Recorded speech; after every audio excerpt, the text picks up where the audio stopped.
Hello friends, welcome to இது என் சமையல். இன்றைக்கி பார்த்திங்கன்னா இந்த குட்டி குட்டியாக பூக்கும் இந்த செடி. இது பாருங்கள், இந்த ரோஸ் இவ்வளோந்தான் பூக்கும், இதுக்கு மேலே பூக்காது. அது வந்து நிறைய மொட்டு வச்சு நிறைய பூத்து இருக்குது பாருங்கள்.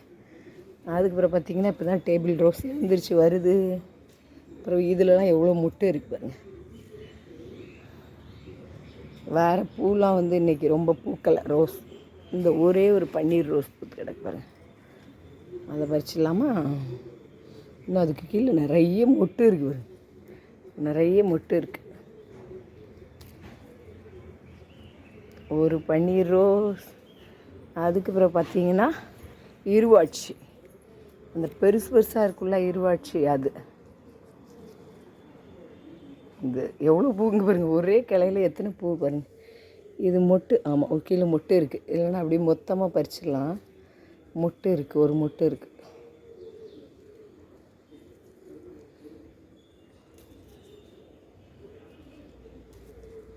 எவ்வளோ பூ பாருங்கள்.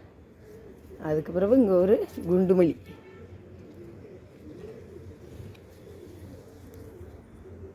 இதில் கொஞ்சம் சங்கு புஷ்பெல்லாம் கிடக்கு, ஆனால் பரவாயில்ல, அதெல்லாம் பறிக்காண்டா. இவ்வளோந்தான் இன்றைய பூக்கள்.